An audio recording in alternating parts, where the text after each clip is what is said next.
Welcome to my channel. Okay, hold on. Testing.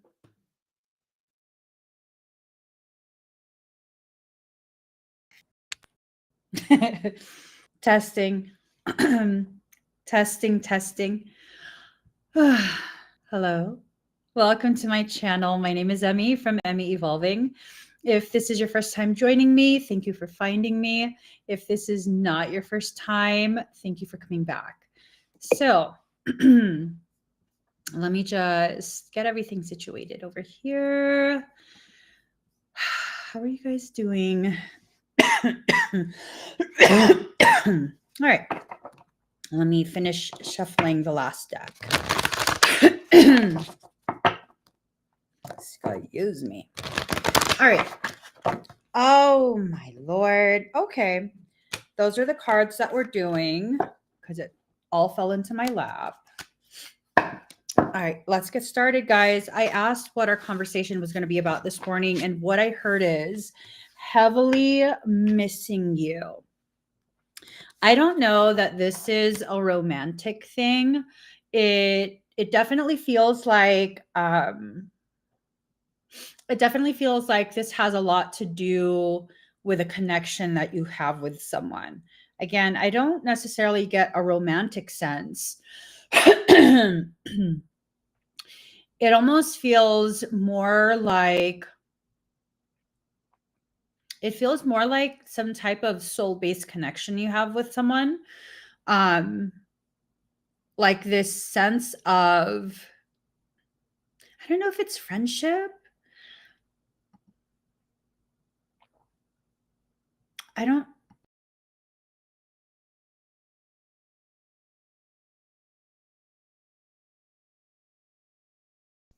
Ooh, okay. Excuse me. All right. So this is something that began last summer. All right. So this is a situation that's been going on for a couple months already. Well, actually quite a few months, not just a couple, quite a few months. And it's stemming back from something that was initiated last summer.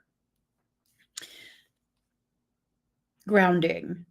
This is a circumstance that has been brewing for some time. It's very much anchored in your field, in your reality. This is something that, I don't know, it's like I feel a love between you and another person, but it doesn't feel like it's strictly romantic love. This is almost like it might be someone who you have a deep friendship with and have had a friendship with for some time now. I don't know that you guys have dated before or that you guys are interested in dating. This feels like there's a history between the two of you, and that history might even extend beyond this life, like past life history.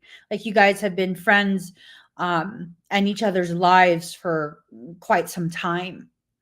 So whatever it was that happened, either they or you got destabilized within yourself, within your life, within your thoughts, and old toxic patterns were reestablished. Like, just for the sake of clarity, we'll assume it's the other person, right? We'll assume it's the other person for the sake of me being able to communicate this more easily.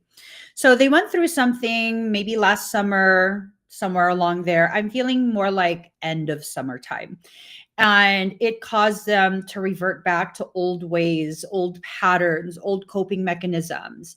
And they had some pretty toxic coping mechanisms, things that allowed access to them, parasitic access, demonic access. And so they've been struggling through this for quite some time now.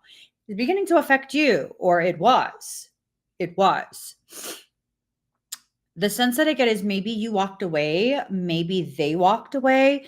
Someone did some type of walking away, and we'll assume you walked away. Okay.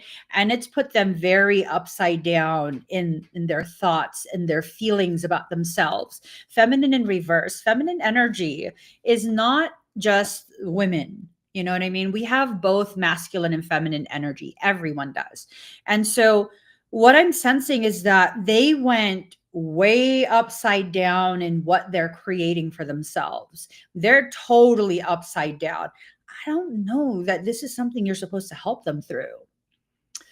What I found is sometimes when I very deeply love somebody, and it could be a platonic type of love, because I'm highly empathic, I have a tendency to become highly enabling.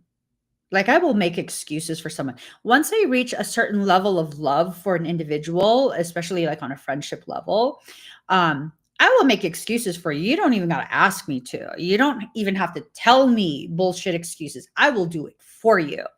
That's one of my toxic traits.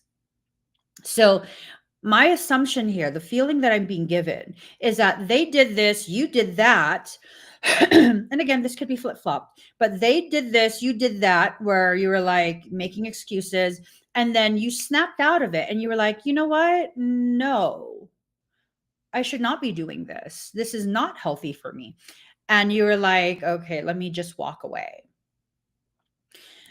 You didn't imagine the things that you're picking up on. You didn't imagine that. You were very accurate in your assessment of the circumstance. You have to understand, for some of us, we have a specific type of purpose that makes us irresistible to parasitic things. They will continuously try to find ways to access you. And that includes accessing the people who have access to you, people who have access to you that you trust, that you love, and they don't maintain their own auric field. You can't maintain everything. You can't baby everyone in your life. So, whoever this is, you walked away, now they're heavily missing you. There is something that is kind of nagging them in the back of their mind. It's telling them, like, you know, you don't even know what you did. Yes, the fuck, they know what they did. Don't play that game. Don't play that game. Okay. What's going on right now? I've been noticing this forced ascension cycle. For most people, what's happening is they're reverting way, way back, years ago, way back, where they didn't have the level of awareness that they have now. They didn't have the level of knowing of themselves, this awareness of self that they've worked years to develop. They didn't have that way back when. And they're going way back over there in their heads. They're going way back over there, feeling very disempowered, very helpless. And really, that's not the reality of what's happening. It's just, it's not. It's not. And if you are going to insert yourself at this point, it's going to feed into that and you will be accessed. So there's someone that is heavily missing you. I wouldn't go so far as to say that they're aware that this is happening and they're intentionally setting you up. I don't feel that at all. I feel like this is something where you're the one that has the higher level of awareness, the more robustly developed awareness. And so you're kind of aware that this is happening and they're kind of just floating along, not understanding. Some would say, well, you need, the most compassionate thing is for you to explain to them. That's not the most compassionate thing. It's just not. That's the most enabling thing. Okay. I think you've probably already mentioned some things here and there to whoever this is for you, whoever it is that's missing you. You've mentioned this, you've mentioned that. And now you're at a point where, you know, you're seeing the effects on your own system, on your own life. And it's not something that, it's not something that can be ignored. You have an obligation to self first and foremost, You have an obligation to yourself to make sure that your development is not hindered by someone else's decision to revert back to old toxic programs. It's not about not caring, it's about understanding your proper place in people's lives. If they chose something and you know they chose that, you know they entered into that decision with some degree of awareness that it would cause them problems, leave it alone. I cannot emphasize that enough, because you entering into that again, it's not going to help them to learn. It's going to emphasize to them they can, and this is going to sound harsh, but we need to hear it in the raw truth of it. It's going to get it in their head. They can keep fucking up their life and you will come around and you will save them. No worries. I don't think so. That's not how friendship works. That's not how love works. You don't continue to endanger yourself knowing you're also endangering me and thinking it's all good because I can handle it. No, the fuck, it's not okay. We have to exit out of those cycles. We have to. So, heavily missing you. For me, that it feels like a loaded type of statement. Heavily missing you. Like I should feel bad that you're missing me. It's my fault. I should have saved you. I should have prevented this, prevented that.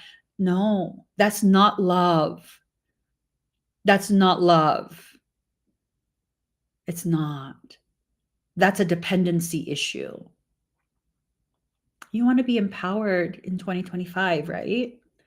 You want healthier connections, healthier friendships, healthy, powerful opportunities. It starts now. You have to make these decisions for yourself.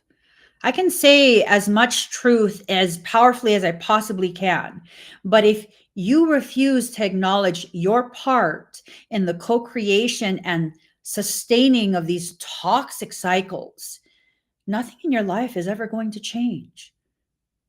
And you can't tell me that everything in your life you're very happy with and there's nothing that needs to be adjusted to some degree. Because if that was true, honestly, would you be watching this video?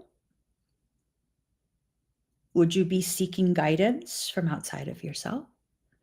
I'm not saying you're messing up. I'm saying let's be honest about the way we function. I myself, I know I'm in a very bad space if I'm obsessively doing something. Some periods of my life, I was obsessively watching tarot card readings. Why? Because I didn't trust my own intuitive knowing. And so I would watch these videos like ad nauseum.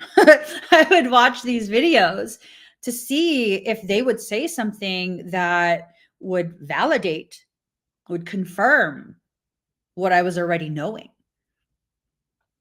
I know that I'm in an ascension cycle as well, because let me tell you, guilty pleasure, I have been binge watching 90 Day Fiancé. Oh my God. What the fuck? I've never in my life spoken to the TV as much as I have watching this show.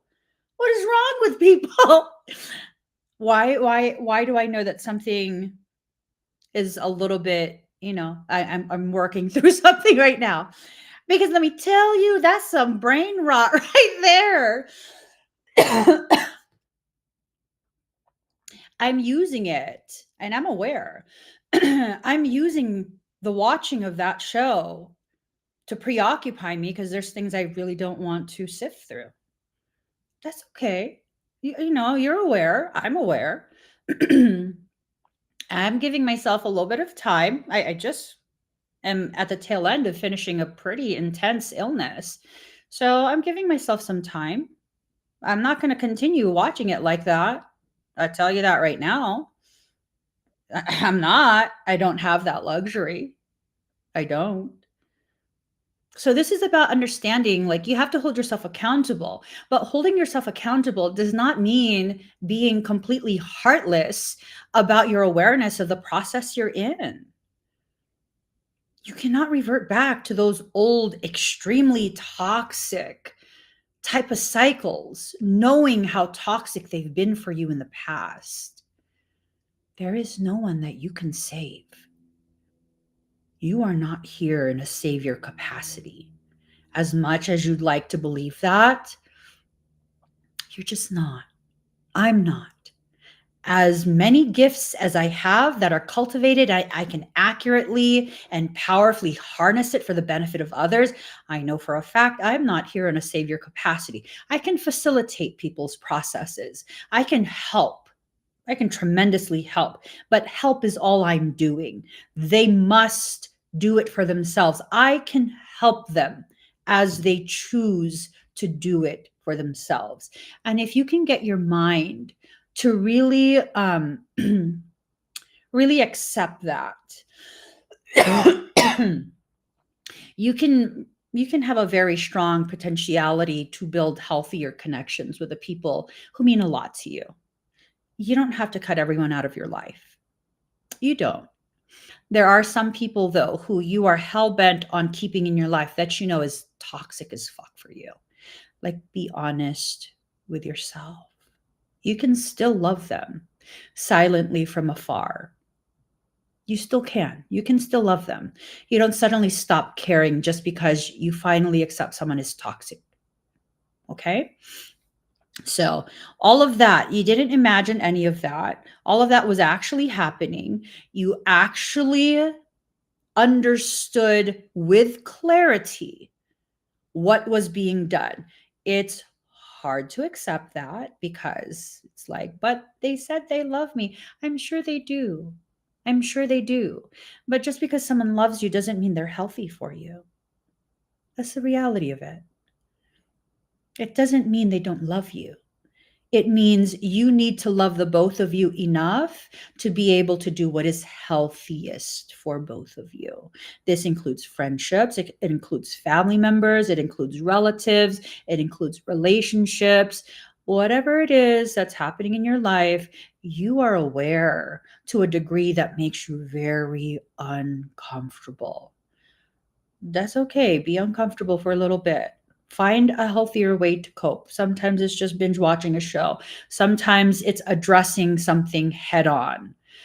And then there's options that are somewhere in the middle of those two extremes, right? Full on avoidance, full on confrontation.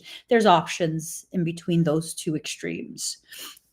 If you're able to address these things come spring, which this is going to come quickly, you're going to be solidified in your awareness of what you need. You're going to be solidified in your healthier boundaries. You will enforce those boundaries in a very self-empowering way that is healthy for everyone in your life. And you will feel very secure in your decisions, and your life will begin to blossom in ways you did not expect. For quite a few of us, we're being positioned, we're intentionally being pivoted within our own journeys by our soul. We're being put in a position where we need to consciously choose what it is we need, what it is we want. Far too long, and I know a lot of you are going to be able to relate to this, for far too long, we have made decisions based on what does everyone else need, right? What does everyone else need? Like, I need this particular thing, but everyone else needs things, so I'm just going to wait. You can't keep doing that. Like, you can't keep doing that. It's not going to make things easier. It's not going to make you feel better about yourself. What ends up happening is you become very embittered.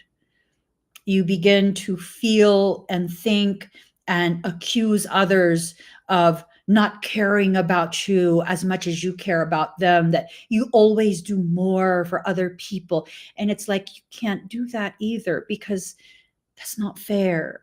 When you keep offering and keep offering and keep offering and making it very clear that it's no problem, no problem. And I do this. Not as much these days, but I do. I have done this for a very long time. And then it's a normal thing for me to completely go out of my way in my loving someone. And of course, they're not going to reciprocate because they don't realize that I need it back. They see me as very strong, very capable. And I would never ask. I would never make it known that I need some type of help. And then what happens? I get it in my head, like, see, again, no one is ever the type of friend that I am for them. No one is ever the type of person that I am for them. I'm lucky. I have friends that are exactly like how I am for them. That's why I don't do it so much anymore, right? I don't feel that. But for much of my life, I felt that way. Like, why can I never have a friend that's like me? Because I never allowed it. You can't blame people for what they don't know, for something that you've established, that you forced upon them. So this is the point where you begin correcting all of those things, right? You need to begin correcting all of those things. You need to begin making it clear when you need some type of help, some type of assistance, when you need some type of just, I don't know, just to know that they care and are concerned, right? This is the point where you consciously choose to enter into the healthiest existence that you've ever had, the healthiest existence. And part of entering into a healthy existence is no longer guilting yourself, attacking yourself, shaming yourself. That self-abnegation is like a major, major component of disease existing in your body. It's a major component. So you can't be hating on yourself. You have to stop. Whoever this is that's missing you, just receive that awareness as, okay, I do mean something to them. I hope that they're okay. I hope that they work through whatever they need to work through. I'm going to work through whatever I need to work through so that when we come back together in friendship or whatever it is, whoever this is for you, I'll be in a much healthier space within myself.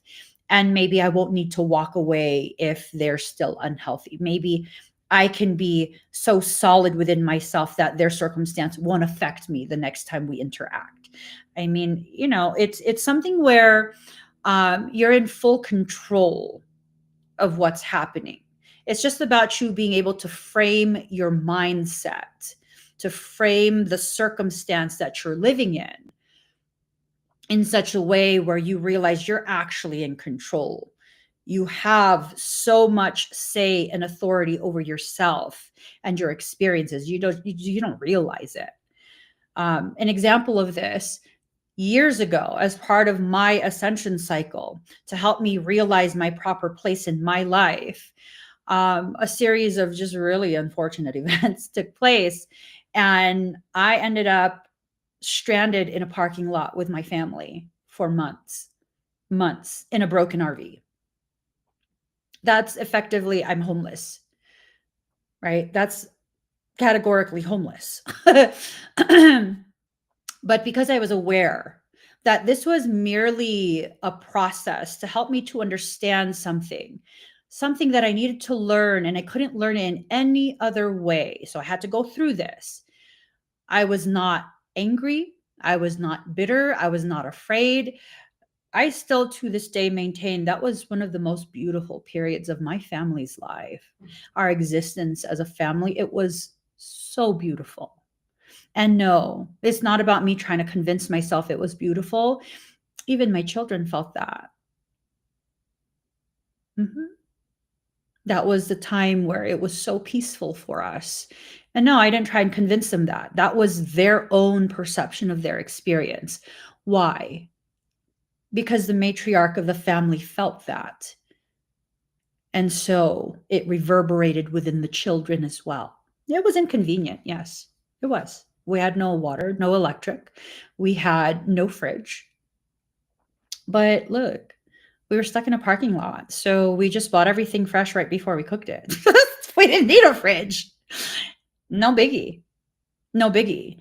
Got through that. I knew as I was in that As soon as I finish learning whatever it is that I'm supposed to learn with this circumstance, we will not be here anymore.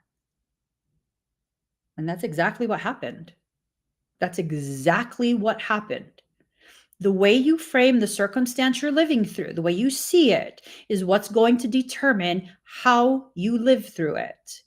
You're going to live through it no matter what, but the way you feel about it will be greatly affected by the way you see it. So, ethos in reverse. This is telling me that it's either inside you or around you. Excuse me, this upside down mindset. It's a mindset.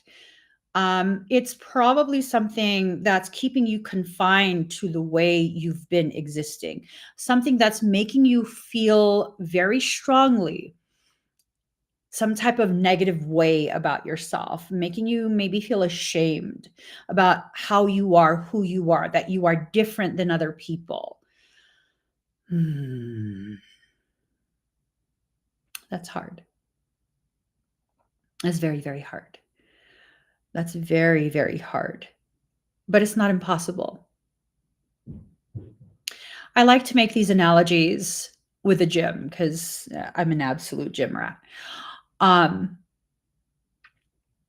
When I go to the gym and my workout is easy, I know that I'm not going to be experiencing hypertrophy. I'm not going to grow the muscles. You don't accidentally build muscle to the degree that I'm attempting to build muscle. It takes a lot of effort. It takes a lot of commitment, drive, focus, discipline. And one of the things that I recognize, and the reason it's such an accurate analogy for life in general, and especially your spiritual journey, the more struggle and adversity I experience, the greater the potential for hypertrophy, for growth. Do I grow my muscles by lifting lighter weights? Do I grow my muscles by stopping when it begins to burn? I get very excited when it burns. Very excited. I get very excited because I'm hyper aware of my body. I get very excited when I begin to feel micro tears in specific areas. Because as long as I am doing it with proper form, the potentiality for injury is reduced.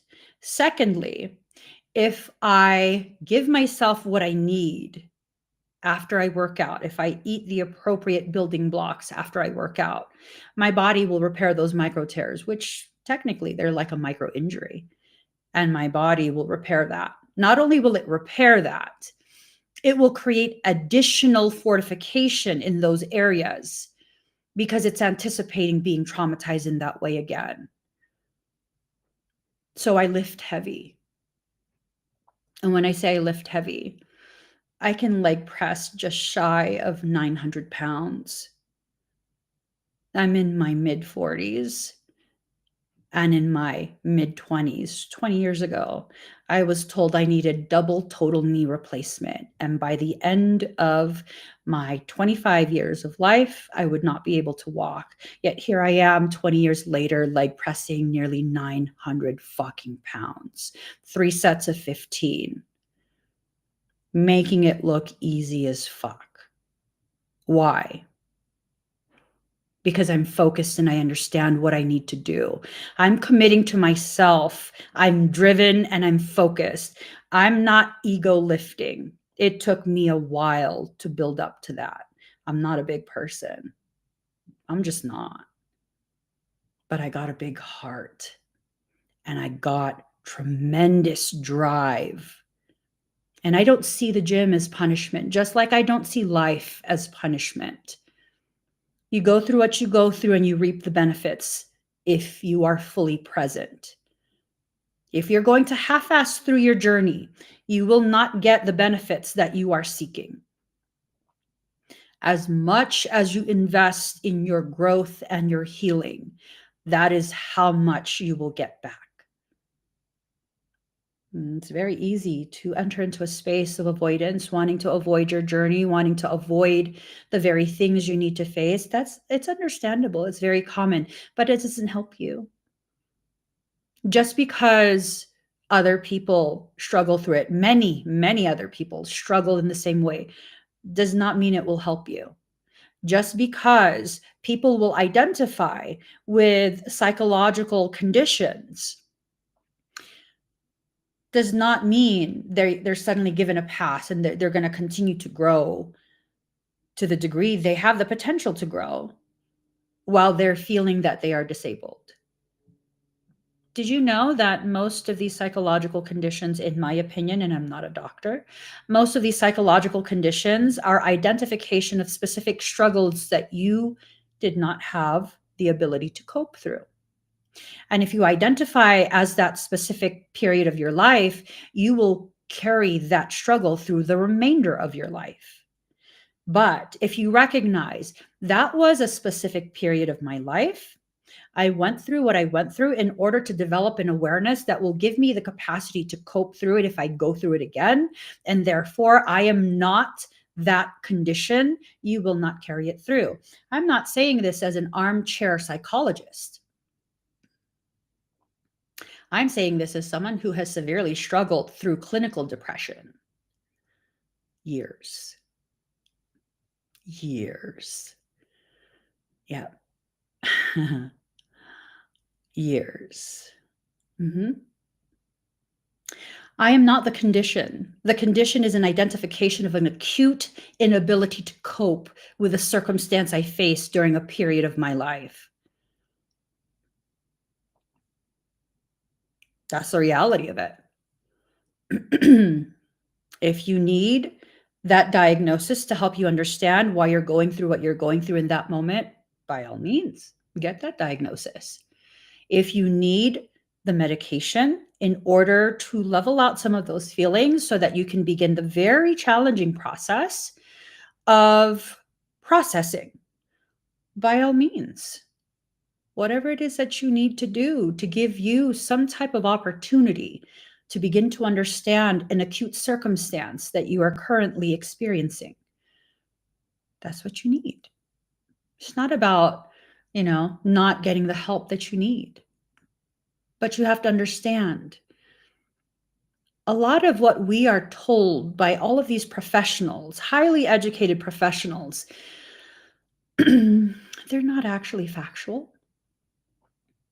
They're not. They separate the whole being into different categories, failing to realize you are a whole being and everything is interconnected. Everything is interconnected. Emotions, thoughts, physicality, organs, fascia, muscles, all of those things are connected. If you don't address yourself as a whole being, you will continue to have the struggles and suffering that you've unfortunately been going through. And oftentimes when an empath has that struggle, and most empaths do, it's very common, we will try and externalize our pain. We will find an external root for that pain. We will try and anchor it into something else. And this is the very reason you seek to save others. This right here, what I'm explaining to you, you want to save others because you're trying to learn how to save yourself.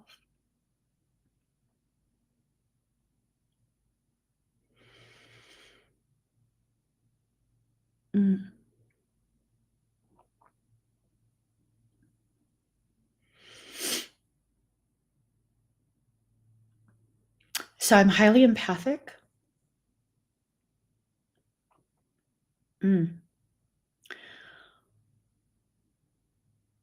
I don't know who I just affected that deeply.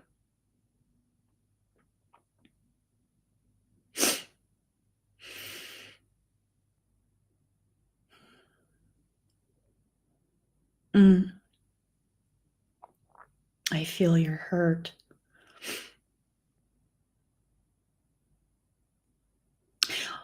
Awareness is a very powerful way for you to work through whatever you need to work through.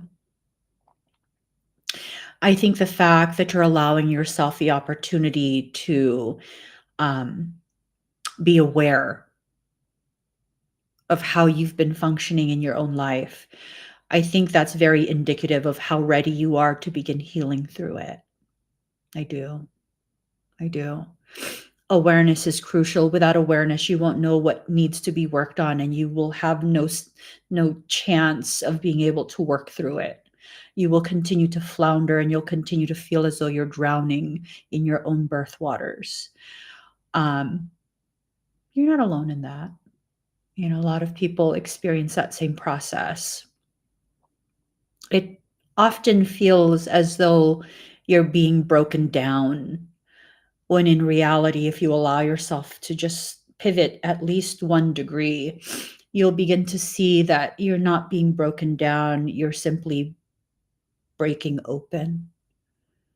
And the reality of how strong and capable you are becomes very, very clear to you. But no one can tell you this. I can tell you this all you want, all I want. I can do some really powerful analogies and just yada, yada, yada. You won't believe me. That's the reality of it. You have to go through the process to realize for yourself, because even if I told you, you would say, I think Emmy's just a really nice person. She just like, she just cares so much about other people, and she just says like the most beautiful things, and I hope whoever that was for, they get their message. I'm talking to you. But you won't accept it. You won't believe it. That's just how we work, unfortunately. I'm like that too. People can say the nicest things to me, and I'll be like, oh my God, you're so sweet. And in the back of my head, I'm like, do you say that to everyone? Are you feeling sorry for me? Are you telling me this because you feel sorry for me? Oh my gosh, am I looking kind of like pathetic today? Is that what it is? Holy shit, people are feeling sorry for me. Yeah, and then it starts this whole cascade of just absolute negativity. I won't say anything to anyone though. And then I'll snap out of it because I've taught myself to snap out of it. Most people don't know how to snap out of it. They'll continue with it. They'll continue until they're fully immersed in it, not knowing how to get out. This is the point where you need to begin really seeing the way you've been functioning, not because you're broken, but because you're finally ready to introduce to yourself the healthiest, most powerful version of you that you're capable of growing into. That version of you already exists, but you've shrunk yourself for so long, you don't quite feel like you fit in it. So you need to allow yourself to grow. Maybe the more accurate way to phrase this, rather than grow into, is allow yourself to unfold and expand into, right? It's just a matter of you allowing yourself to expand back into that degree of gravity. It's like those furniture, like those dog beds that are shrink wrapped. They do the vacuum packing and then they roll it into something really, really small, or even like a mattress. They shrink wrap it, they vacuum pack it, they roll in as a small ass box. It's supposed to be a king size bed. And then when you cut into the plastic and allow the air back in, you see it expanding a little bit. And you're like, oh, it's still kind of crushed.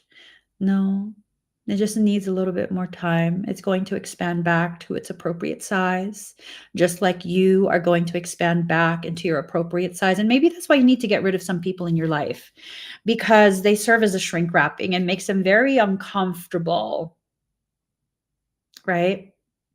makes them very, very uncomfortable for you to be out of your shrink wrap. Now, I can't stand those people. I have no room for those people in my life at this point. I don't care if you're a relative, if you're a friend, I really don't care who you are. You will not have access to me anymore. If my existence, and y'all, I stay in my fucking lane. I do. I don't like insert myself into people's things. You can invite me into it. And if I feel like I can help in some way, then maybe I will include myself, but I stay in my own lane. And for people to be offended that I'm just over here driving the speed limit in my own lane, like, I don't fucking care. I don't care. Be offended somewhere else. I'm not going to stop existing. I'm not going to be sorry either. Oh, your feelings are hurt because you can't affect me in that way and I don't feel bad. And wow, wow, wow. Wow, wow, wow. I don't care. And it's important for you guys to hear that and to see me genuinely expressing that. I genuinely mean it. I don't fucking care how offended someone is that I'm existing peacefully within my lane. It's a whole nother thing. If I'm offending you because I'm swerving into your lane, I need to get my shit in order and quit doing that if I'm doing that. But I know I'm not. I know I'm not. And if that's how you are too, I hope you seeing me being genuine in that expression helps you to choose to liberate yourself from that emotional shackle. You're not showing someone how loyal you are by remaining in the shrink wrap. All you're doing is denying the very people who you promised on a soul level to allow them to witness you returning back to your space of greatness and destined purpose. You're denying all those people. You're denying them. What did they ever do for you to choose to deny them? That's how I see things now. That's how I see things. It's no longer about the negatives and the people who are offended that what they see me and they're intimidated because they're secretly comparing themselves. That's none of my concern. I'm gonna stay in my own lane, do my work that I do, and that's that. You have to stop. Stop feeding into those cycles. You have to stop. So you're being guided into a space of no longer being an upside down shadow of a mirror. You do not need to be a reflection of a lesser consciousness. I'm not saying that as though I think I'm elite. If you're not willing to meet me in a space of sovereignty, meaning I respect you, you respect me, I see you as the utmost authority in your life, and I will never try and dominate you. And I see me as the utmost authority in my life, and I will never allow someone else to dominate me. We are equals in that way. We function very differently, and it is okay. If you can't meet me there in that space of sovereignty, you are absolutely a lesser consciousness. What does that mean? Am I better? No. It means I'm positioned differently than you, and I need to give you the time and the space to figure out your own positioning because it's going to negatively, adversely affect me and my perception of myself. I've worked far too hard to heal the part of me that likes to participate in those bullshit cycles. I will not do it. And I'm very honest with myself. I'm not quite strong enough to be immersed in that type of environment and not fall back into those same cycles. So I'm going to have to abstain. Okay. And people who will tell you if you're in that same space that I'm at this point, for people who will tell you that, oh my God, you're being so selfish, you're being so self-absorbed. Okay, let's make an analogy here. What if I struggle with substance overuse? I struggle with self-medication. Are you going to put me in the very environment that will ensure that I relapse? This is an analogy. Is that fair? Let's say Let's make it a little more specific, okay? A lot of people like to drink. It's the holidays. Nothing wrong with that. Maybe in this hypothetical circumstance, I have a history of a drinking problem. You going to take me to a bar? I've been sober for 3 months, 6 months, a year. You going to take me to a bar? Is that a loving thing to do? Are you going to tell me that I'm being selfish because I'm like, hey guys, you know what? I'm going to catch you next time there's a get together. I can't go to the bar. I'm sorry. Is that selfish?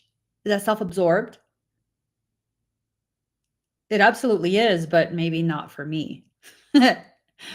If I'm aware that I lack the strength and capacity to successfully navigate a very difficult environment that I have a history of drowning in, uh, yeah, I'm going to have to question your place in my life. I'm going to have to question that. I'm going to have to question why you're around me. Because really, we have different needs and different goals. And I will never sacrifice my sobriety, even in this hypothetical circumstance. I will never sacrifice my sobriety just to prove to you I'm loyal. Because really, the people who do that, continuing that analogy, that hypothetical circumstance, are they going to drive you and stay with you in rehab when you do relapse? Are they going to? Oh no. They're probably going to be like, oh, I mean, she fucking relapsed again. What the fuck? She's in rehab again. Right? That's how those circumstances, those connections typically work. That's the most common type of reaction they'll have. Like, I don't know why she can't keep her shit together. Right? Love yourself enough to know when someone's unhealthy for you. That's a lesser consciousness. They don't understand. You can't allow a lesser consciousness that doesn't understand the gravity of their effect on you. Maybe they don't understand. Maybe they don't care to understand. We don't know. I don't know.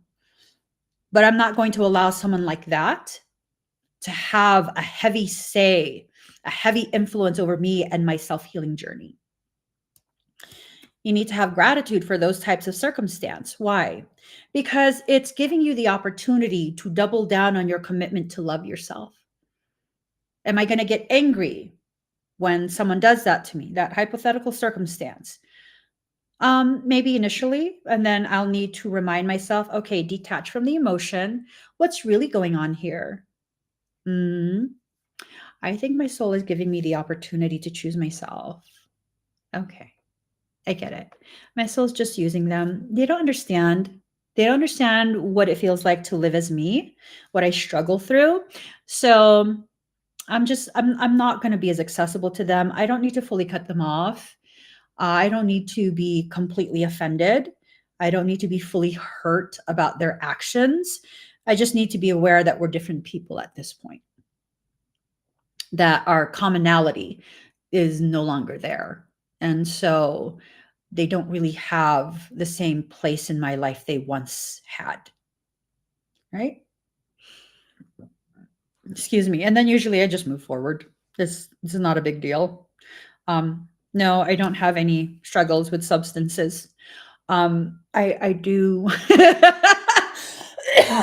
I do struggle with moisturizer though. I'm obsessed with moisturization. That absolutely. We can't hang if if you don't like to moisturize. And then you start criticizing me about my moisture levels. We can't. We can't. Unconditional love in reverse. I think for many of us, we've confused unconditional love with enablement. For many people, our concept of unconditional love is actually enablement, allowing people to continue being their toxic selves, negatively impacting you, because unconditional love. No, I can still love you and not have anything to do with you. I'm fully aware. I have a specific relative who I love so deeply. I do. I love them deeply. But I also know that they are so fucking irritated down to their core, down to their soul that I exist. I don't know. Something about me just irritates the shit out of them, which I get. And so I stay away. And then it's almost like they get offended that I stay away because what? You should be able to have access to me and be passive aggressive in your shit talking about me. And then talk shit about me when I'm not around for what? And you could do all that while I'm not around. Hey, you do that. You do. I'm still gonna love you. I'm just not gonna be around you. I'm not gonna take your calls. Not gonna. I just won't. Why? Because I'm angry? No, just because it's like you don't have the courage to let me know that you don't want me around. I'm brave enough for the both of us. I'll walk away. I did. I walked away. And that's not to say that should they ever reach out and they need something, there's an SOS happening, I will answer that. Absolutely. Something catastrophic is happening in your life and you need me, absolutely. I will help if it's appropriate for me to help. Anything short of that, no. I'm not going to play that game. I'm not going to play that game. I'm not. You can pretend all you want. They can pretend all they want. They don't know what's happening. How come I haven't? You do know. We both know. You haven't liked me in a very long time. Even before I had the courage to allow myself to see it. You haven't liked me in a very, very long time. That's okay. I know our history. I know your reasoning. I get it. I love you enough to walk away. You need your space to heal. You won't do it so long as I'm around you in any way, shape, or form. That's unconditional love. That's unconditional love right there. I will not die for you. I will not ask you to die for me. I will, however, muster enough courage to quietly walk away, to give you all the space you need to heal that festering wound. I will not bleed with you. I will exist in such a way that shows you we can heal past that. I know I have. You can choose to join me in that space of healing, or you could stay where you are. Whatever you choose, that's valid. If you choose to stay where you are, you will not have access to me. I will not explain anything. You know how you feel about me. I don't have to explain that. Right? Sometimes what we need is to just continue on our sacred journey. Just keep walking through and to be fearless as we do that. Now, fearless, I have a very specific definition of fearless. I don't believe fearless is being completely devoid of fear. I believe being fearless is having less fear than you do courage. Because you can get a lot of things done in life while feeling afraid. A lot of things can be done while feeling afraid. So get it done. Do it. Get it done. Okay. You need to let go of these old connections that continue to keep you orbiting in the same space.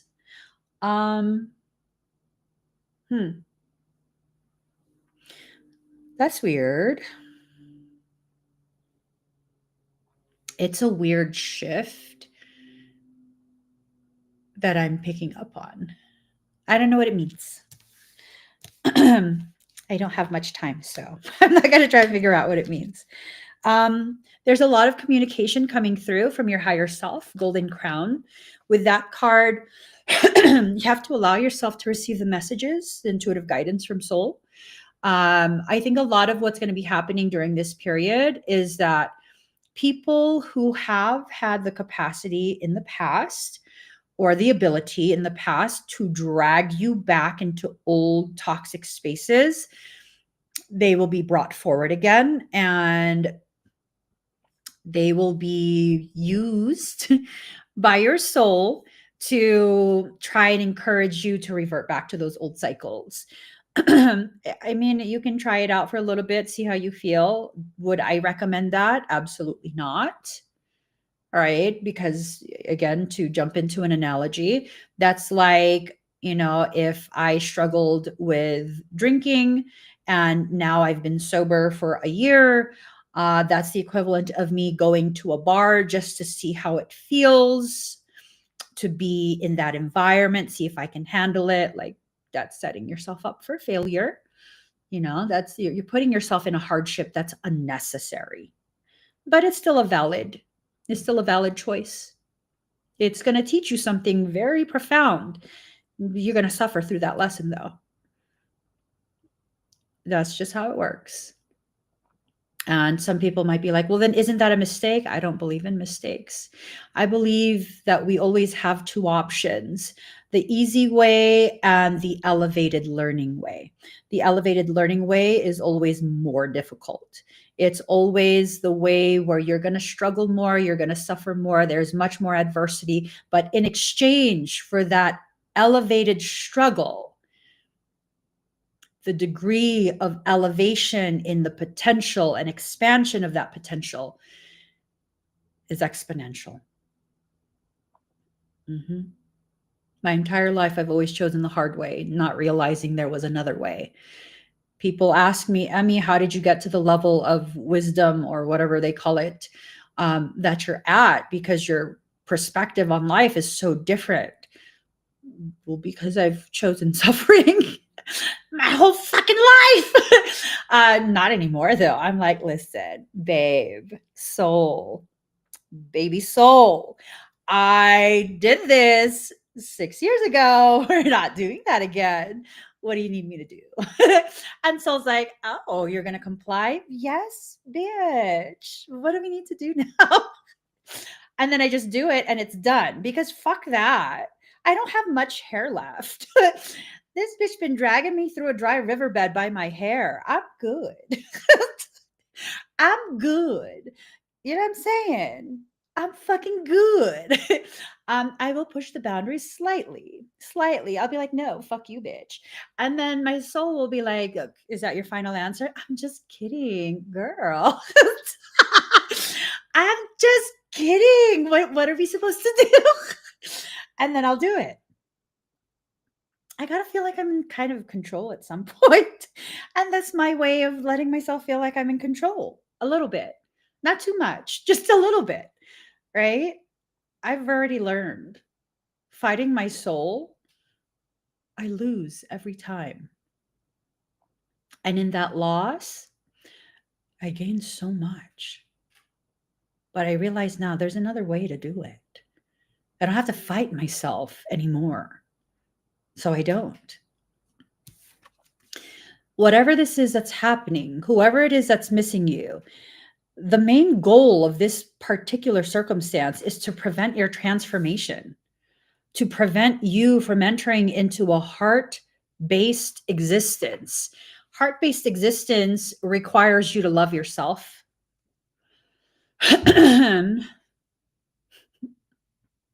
It does. You know why shadow work is so difficult? It requires you to love yourself. You know why self-love is so difficult? It requires you to love yourself. Cosmic connection. If you can get through this process, I think a lot of what's going to happen, you're going to find your tribe. You're going to find your people. You're going to find the very group, the very environment, the very circumstance that is going to inspire you to absolutely blossom and thrive.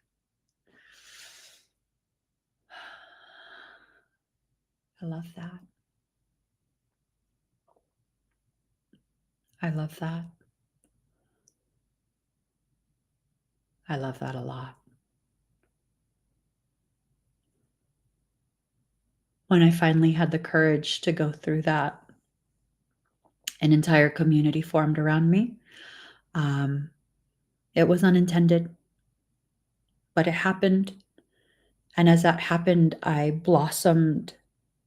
And as I blossomed, I found even larger reserves of courage to just be me.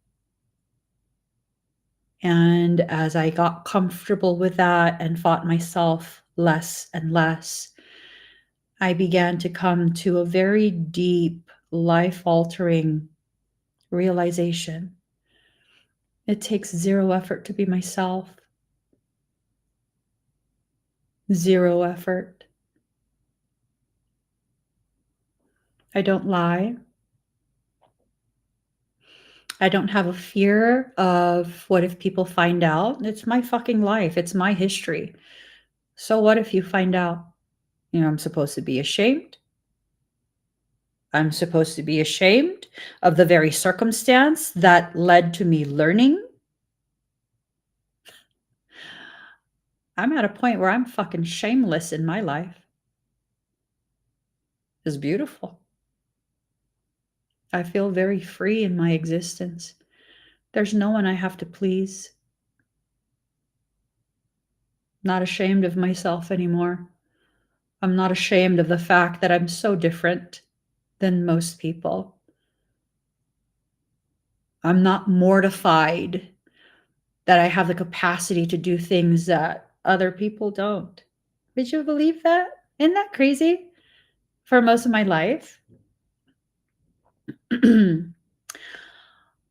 I was absolutely wrecked about being as gifted as I am.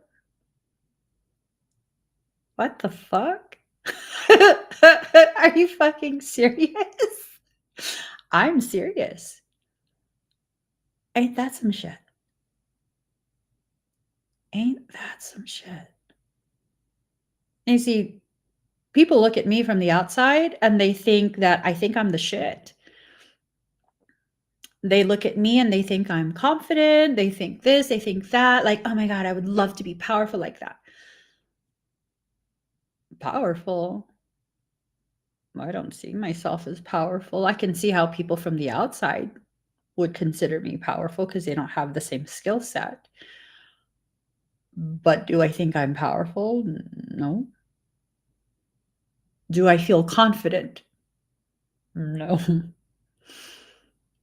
But just because I don't feel confident doesn't mean I don't have a basic understanding of the gravity of my existence. And on the days where I falter in my understanding and acceptance of myself, all I have to do is remind myself, I was created this way for a reason. And even if I don't understand, I need to embrace it, because in the embrace comes the understanding eventually. Eventually, I'll understand why I was made exactly the way I was, memories intact, all these weird ass gifts, like, just fucking weird. Mhm.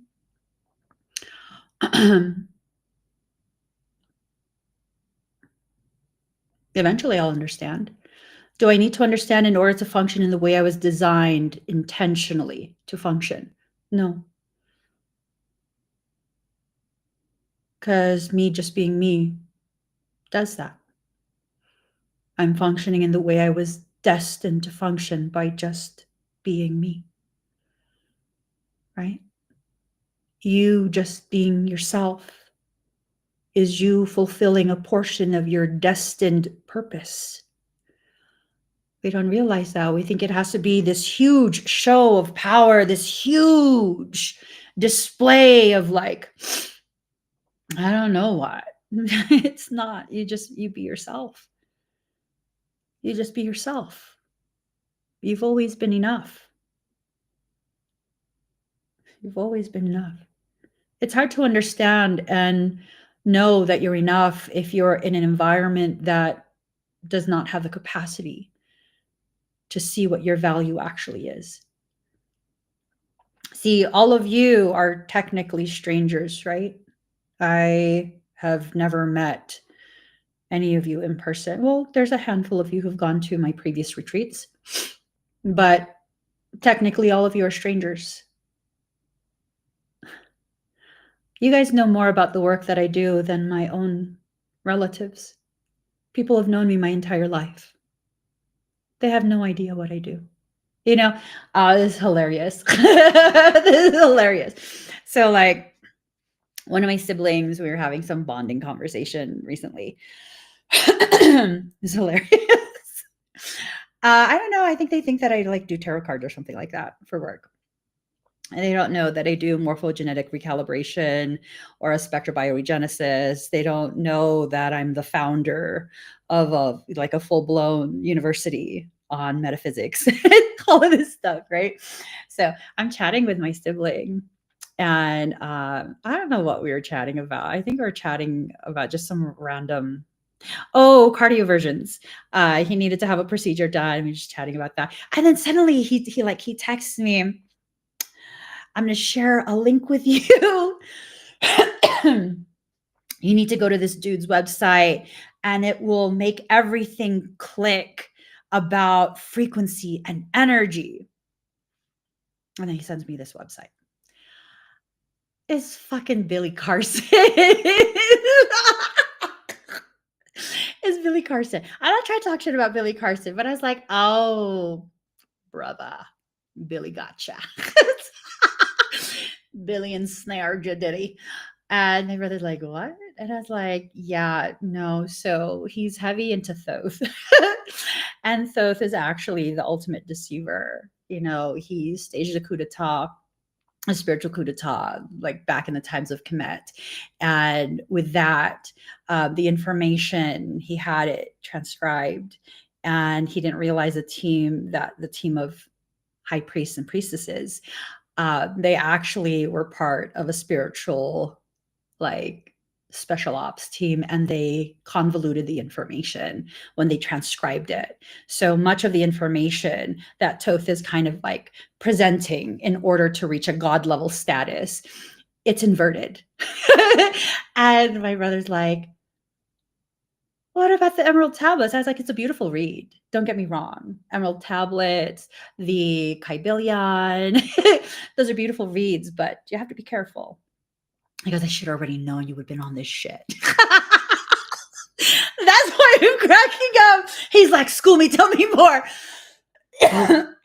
He doesn't have a TikTok. So I send him a couple of my TikTok videos. And he goes, I don't have a TikTok. Send me your YouTube channel. And I was like, I can't put any of this on YouTube because YouTube will ban me. And he goes, oh, I need to go to TikTok. I was like, this guy. My brother is the most pragmatic person ever. He works in the medical field and all of this. And it's like, you know, he works in the OR. I'm cracking up because the last several weeks he's like letting me know he's going to be quitting that. He wants to completely change his career. He's talking about all kinds of different things. And so when he brought that up with Mr. Carson, who I don't know personally, so I can't comment on his character or anything like that, and it's not my intention to, but he brought up Billy. I'm over here like, listen, you're just in a massive ascension cycle. That's why all this shit's happening in your life. And you think you need a full on career change. Just slow down. And he's like, I've been meditating. Oh my God, I died. I was like, oh shit. He's full into it. And I was like, you're going to be fine. You're fine. You know? Yeah. So it's this thing of like, we need to understand a lot of our cosmic connections, they're being reevaluated by soul. They're at a point where the people who we think we have the most in common with, or who we had the most in common with, we probably can no longer relate to them and haven't been able to in quite some time. But we've been afraid to acknowledge it. That's okay. There's also those who you thought you had nothing in common in, have not had anything in common in with for quite some time, maybe years. Suddenly you realize, wow, you're both on the same page. There's really interesting stuff that's happening. It may be part of the missing you. in the title has to do with those older connections that were allowed to atrophy, were allowed to kind of, be something that had a secondary or even just a tertiary level of importance for you. Like they're left on the outskirts of your life. Maybe those will become much more prominent. Maybe those are the things that are trying to pull you back in, because now, you and whoever that other person is, you have so much in common that you can walk through this journey and not feel alone, right? Like just really not feeling alone, understanding that, what you're going through is normal. It's understandable, it's normal, and to just kind of breathe. Like my sibling's been in the OR, I don't know, like 10 years, maybe even longer than that. 12 years, 13 years. And he's just going to throw all of that away. I'm like, what the fuck? I was like, to become a sheriff. Hey, not hating on sheriffs, but I'm like, do you understand those are completely different cultures, right? Like, I know you can handle that work. I know he can. I absolutely know he can. He can handle conflict. He can handle all of that.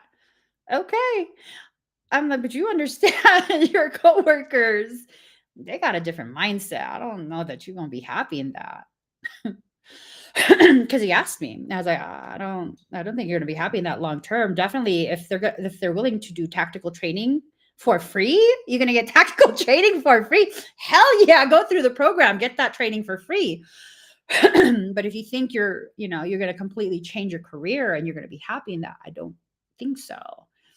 I think what most people are looking for at this time, because I know that a lot of people are in the process of really assessing their life and maybe making some major life changes with career, where you live, all of that. What you're actually seeking out is an existence that counts for something. You can find that in your current career as well. For some people, you have to completely change careers. You have to move to a completely different region of the country, of the world, or whatever it is, right? For some people, it's necessary. But for most, what you're actually looking for is to get some type of proof that your existence mattered. And if you can find a way to get that in your current environment, you can do that. You don't have to change everything. It took me a very long time to realize this. For the people that do need to completely change their environment, it's because you've been so deeply programmed by that environment to reject the truth of who you are, that it's damn near impossible to break free. At which point you will need to completely change the environment. You'll either enter into a completely different career, you'll move to a different location, different city, different state, different country sometimes. When I went through this, I needed to remove access from every single person that knew me before Emmy. That's crazy to hear that. Knew me before Emmy.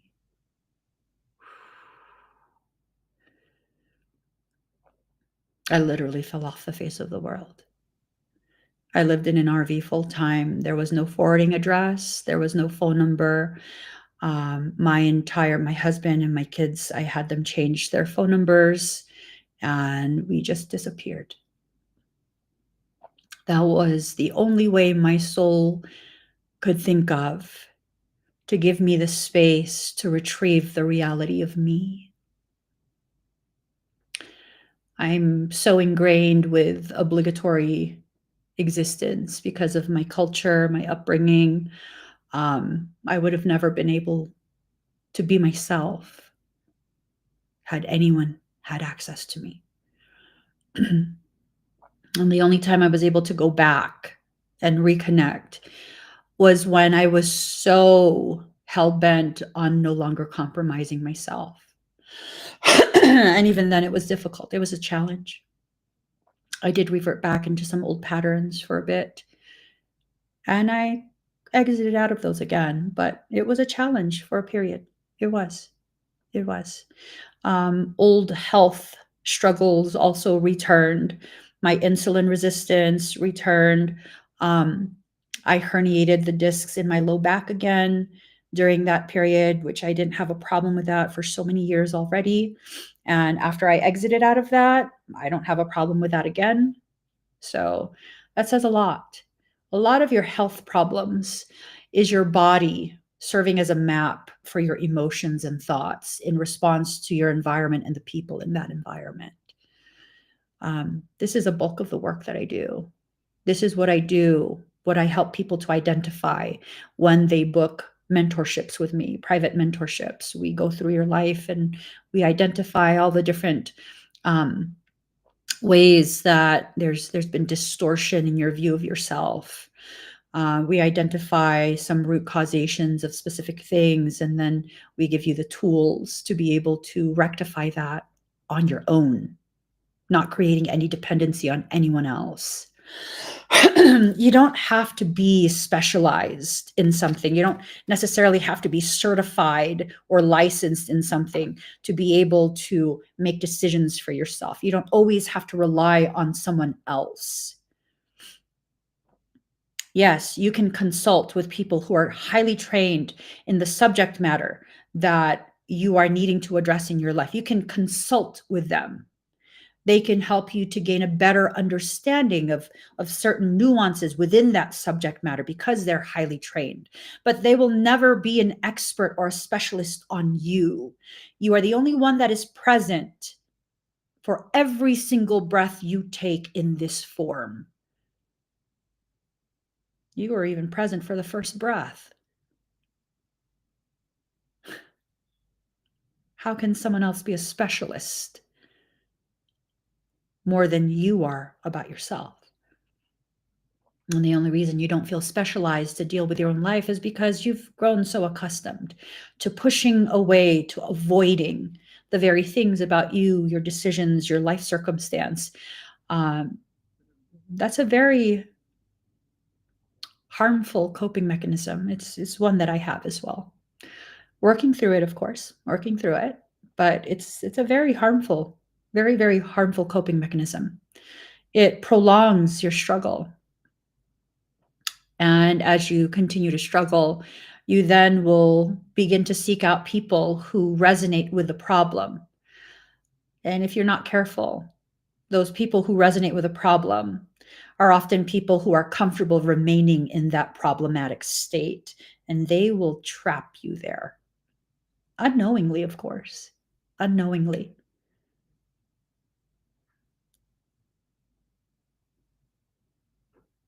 Who? Sorry, I just got a text. Influence in reverse. There's a lot of people who try to influence you. It's not my intention to try and influence you. I'm simply speaking on things that will hopefully inspire you to ask yourself more questions, pressing questions that will give you the courage to dig deeper into the reality of your life. I don't know anything about you. I'm not supposed to. I'm supposed to just sit here and speak my opinions and let you do with the information what you feel is appropriate for you, including completely ignoring it. That's a valid choice. Will it help you? I don't know. I don't know. Not all of the things I say in a particular video necessarily will apply to you. Sometimes it does. Sometimes it's only like small tidbits. Both are valid. Both are valid. Oh, and there's a third one too, where nothing I say applies to you in any way, shape, or form, which I would say that's a good thing. I would say that's a good thing because that means you've been doing all the work you need to do and you've been finding resolutions that have been sustainable. That's profound. It's powerful. So as you go through this, you're going to feel some of your passion deplete. You're going to begin to question your potential. It's okay. It's in the questioning that you begin to um, open yourself to the different types of possibilities. You're going to be experiencing an internal revolution. You're going to be experiencing this thing where you begin to see yourself in a completely different light. Completely different light. I think it's time. I think the way you've been seeing yourself is the equivalent of you taking someone else's glasses who has a completely different prescription than yours and trying to see the world with that. Don't your eyes hurt already? You feel the headache? You feel kind of confused? Yeah, because you're not seeing yourself clearly. If you're very confused about your life, it's a high likelihood you're using someone else's point of view to view yourself. I've found that the people who love us the most, genuinely and in a healthy way, have the least to say about us to us. Let that sink in. They see these things happening. They give you the freedom to process. They're there to listen when you need it. They're there to give their thoughts if you ask. But short of that, they kind of just, okay, you're going through something. You get through everything you go through. So, I'll just make sure that I'm available if you need me. I found the people who know the least about us, who have the least to contribute to our growth and our efforts to ripen our love for ourselves, the people who resent us the most, the people who are the most miserable and least qualified to give life advice to anyone, are usually the most vocal about what you should do and how you're messing up. Tell me where I lied or embellished. Look at all the people in your life. Look at their behaviors. Tell me I didn't clock every single person in your life just now.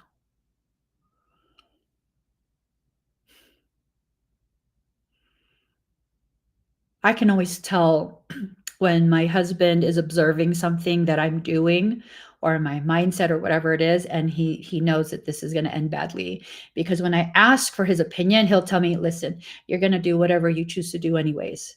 So you just pick what you're going to do. And to me, I'm like, ah, shit.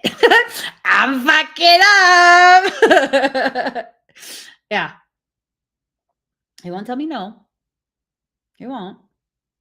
He won't tell me no. Right? He won't. He'll just be like, listen, you gonna fucking do what you gonna do anyways. Which is true. It's true. Or if I'm questioning myself, he'll be very assertive and like, do you understand how much you've accomplished? He'll never tell me what to do. Never tells me what to do. And there'll be times where I'll be like, I'm fucking asking for your opinion. And be like, I don't know. Yeah. And then I look at some of the people from my history. Oh, they have so much to say. And then guess what? Guess who the fuck got possessed? That motherfucker right there. I'm serious. Yeah. Yep.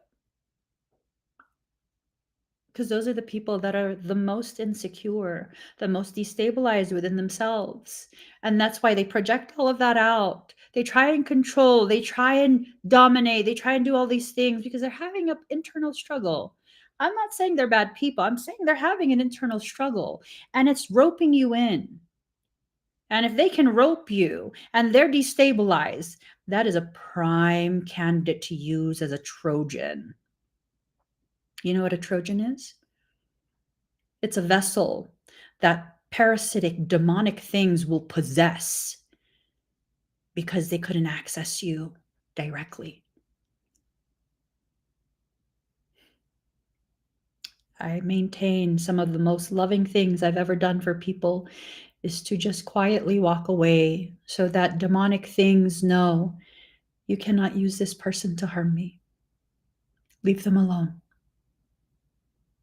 Just leave them alone. And when I'm no longer accessible, they're no longer a viable Trojan, and they're left alone. You need to shine.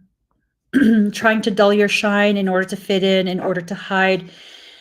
It's not working. It hasn't been working. And all you're doing is making yourself constipated.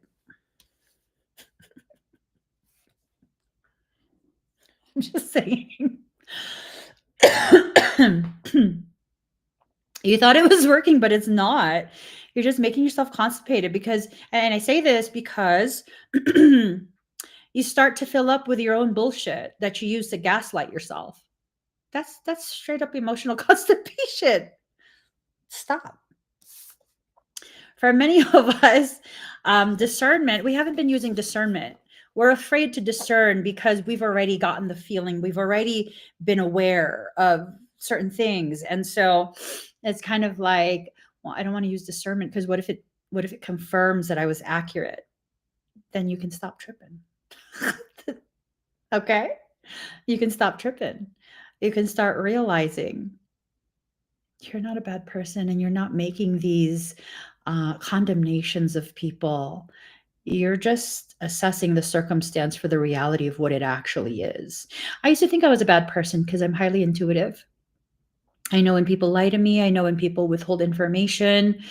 I just know a lot of things. I just know. I don't even try. I don't try to read people. I just know. And I remember one of the times that my soul used to try and help me to understand the accuracy of my knowing, my clairsentience. All my clairs are active. My clairsentience is highly developed. That's clear knowing. You just know. Years ago, I was instructed by soul to evacuate my home. And I'm like, but we're not renting, we own. What the fuck do you mean evacuate? I can't just leave my house. Oh no, soul said, yeah, you need to. Long story short, I was shown an image. It was this like kind of curvy pathway, and it was gravel, and it led to a huge opening that I thought was a cave. And the rock of this opening is outdoors. The rock of this opening was a specific type of, it's like a reddish type of rock. I've never seen this place before. And as we evacuated our home, it was drama. We literally evacuated, like some crazy shit was going to happen. My husband's like, where do we go? And I was like, I don't know. Just head to Vegas. It's far enough away. It's far enough away. The mountains will kind of block whatever is going to happen in California, and just head to Vegas. We arrive in Vegas early morning, and you can't check in until like 3 p.m. or there like 5 or 6 in the morning. We drove through the night, and I told him, hey, since we can't check in yet, let's kind of sightsee with the kids for now. Let's go over to Hoover Dam because we've never been there before. So that's where he decided to go. And I was knocked out. I woke up and we were by Hoover Dam, not fully there yet, but in the area. And I was like, these rocks, they look so familiar. For several hours, we drove around that just specific area. And I'm like, it's here. I know it's here. And we were going in and out of different places, all rocks. There's really nothing there until at one point there was an access road. And I was like, have we been down that road? And he goes, no, it just goes up to a viewing space. And I said to him basically like, hey, can we just go up there so like the kids can stretch their legs because they were starting to wake up. And we get out, we park and we get out. And I walk to the edge of this observation space. And I look down into the side, and it's exactly what I was shown by my soul. To the T. I don't know. I just know. I just know.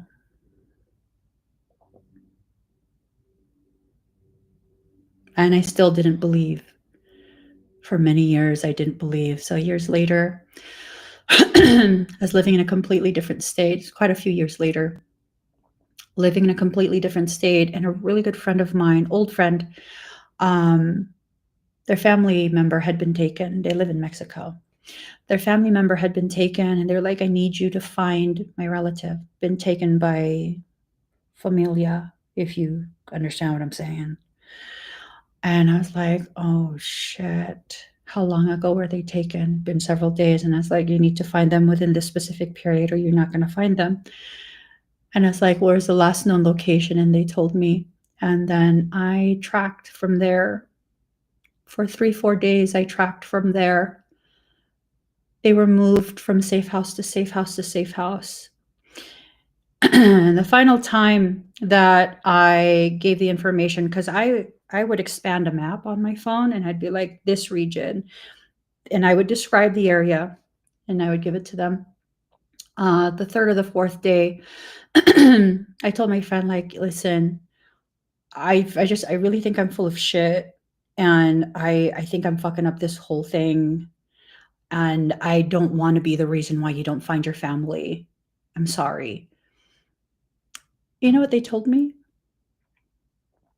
So this is this friend of mine. Their family is very special.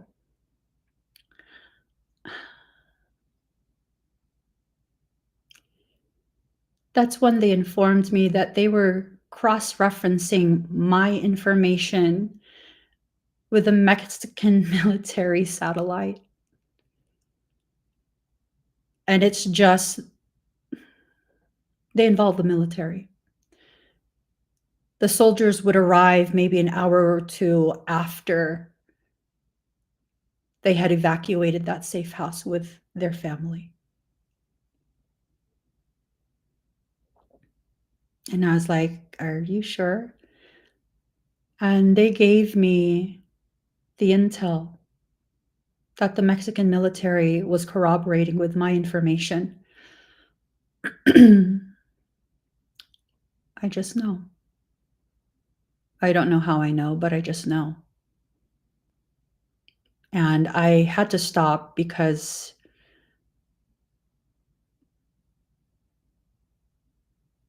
I'm not to be involved in any military anything. So the moment I found that out, I told them I have to stop. The military will find them. But they first need to make sure they sweep their team because there's a mole in the team. They're tipping off the familia and they're moving your family. You have about 4 houses left before they execute your family. So I don't know what happened. I didn't want to know. You need to begin trusting yourself. Do you need to go through difficult things for you to develop a trust in self? To develop a trust in your awareness? Because I don't think I'm special in that way. I think we all have this ability to know. We just don't want to believe it. We just don't. I mean, to this day, I still often, like, I'll scan people and I'll be like, I'm just making this shit up. Just let me know if I'm wrong. I'm not interested. I'm not run by ego. I'm not interested in proving that, oh, I'm elite. I'm fucking badass. I'm just not. It's this thing of, if the information will help you, here, it's your information, but I don't know if it's accurate. I once had a viewer just a couple years ago, and they had been observing me for quite some time, a couple years, and they were into statistics, mathematical stuff, probability, and all of that. And it was the weirdest shit. They told me that I have about a 97% accuracy. with my clairsentience and my scanning, I have about a 97% accuracy, but it depends on my emotions. If I remove the emotions, which I can dissociate, I have the ability to dissociate. If I remove the emotions, the accuracy increases. The more my emotions are involved, the more invested those emotions are, the lower my accuracy drops. If I remember right, they were saying my accuracy has never dipped below like 93% or something like that. I don't know. I know you're right, but not sure how to trust myself. Listen to what that urge is and then ask your soul to give you confirmation, specific type of confirmation. If you look back at your life events, you've been doing that already. Efficiency. You need to become more efficient in the way you balance, because something is being formed in your life right now to increase your productivity. Like, life is about to push forward tremendously in 2025, but you have to be aware of the fragments of you, the parts of you that you've pushed away. A lot of life events are going to come through and be used as a way to bring those fragments back. So with that, just be open and flowing with your own process. Know who is safe for you and who is a questionable presence in your life, and then just take it from there. There's nothing that you have to rush or force. There's no time frame. There's no deadline that you have to meet. There just isn't. There isn't. So you miss a window. There's other windows for other things, and that's just do that. Right? If there's a window of opportunity that you miss, find a different window for a different opportunity. That's not the end all be all. For example, some of the things that are going to be happening, it required for people to have begun the process of establishing their own business several months back. For those that did that, listened to the intuitive urges of soul and did that, 2025 is about to be fucking popping for you. You're going to have major fucking success. Life's about to change. Push it through. You're already on that windowsill. Swing your other leg over, push it all the fucking way through. Have that good life. Fuck yeah, have that good life. For those who didn't listen, the window of opportunity closed. You got maybe like another 2 weeks or so, but it's about closed. There's a potential, very slight potential, where you can initiate the whole business stuff, and you might be able to push it through. I'm not sure. It's going to be difficult, going to take way more effort, but there's a slight potential that's there. If you didn't, and you're still in a frozen state because you don't trust yourself, find a different fucking window. It's not that big a deal. Find a different window and then go through that. Nothing stops you but you. If you're so rigid in your belief of how things are supposed to play out in your life, you're going to miss out on amazing, beautiful things. Amazing, beautiful things. I had a boyfriend right before I met my husband. And it wasn't a long relationship. It was only a couple months. And I was so rigid. I really, really thought I was supposed to. 19, hello, I don't know shit about life. I was so like, no, but that's who I'm supposed to end up with. Yeah, no. Because had I really adhered to that, I would have never given my husband the time of day. And then I think at some point, maybe we were dating for like a month or so. Maybe, I don't remember anymore. One of my old coworkers was saying how my ex, because we worked together at one point, was like trying to find a way to start talking to me again. But then he found out that I was talking to my husband, my then boyfriend, or we weren't boyfriend and girlfriend yet. So he didn't know. And I was like, I don't give a shit. I don't give a shit. Like, whatever. I don't want to talk to you. Mm-hmm. Had I been super rigid about that's the only window that exists for me, like I've been with my husband since the day I met him. It's 26 years at this point. That's longer than half my life. I've known him for about 3/4 of my life at this point.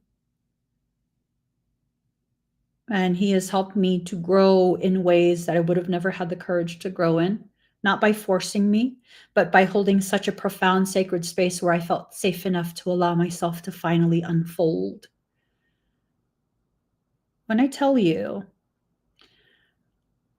if you miss the window, find another one. Life doesn't end just because one window closes. It just doesn't. Find another window or build one. The only thing stopping you is you. That's the reality. Only thing stopping you is you. And, I'm so glad, so glad that I did not allow myself to be like, no, it has to work with that other guy. Like, no, fuck that. Just fuck that. No, I don't think so. Because I would have missed out on something profound. Profound. I don't even want to think of what my life would be like if my husband wasn't in it. As a matter of fact, for quite a few years, and you can find so many videos of this across social media, I'm very committed to this decision that should I ever not be with my husband, I have no intention of having another relationship again. For the entirety of my life, I just really don't want to invest in another person like that. That's a lot of effort. And I don't want to do that with or for someone else. I just don't. I don't. It doesn't even matter if the reason we're not together is because my husband didn't want to be together anymore. Like, I just don't want to invest in someone else like that. That's how profound the other window I opened was for my journey, or actually still is for my journey, right? Even if you miss this window, it's about to close in about a week or two. Find another window. Make it happen. Make it happen for yourself.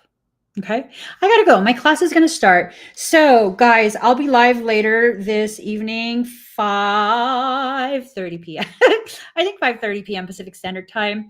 I'm gonna be doing live aura paintings. If you've ever wanted to know what your aura looks like, if you need me to work on that aura, work on your auric shield, whatever it is, click on the QR code or the link in the comments.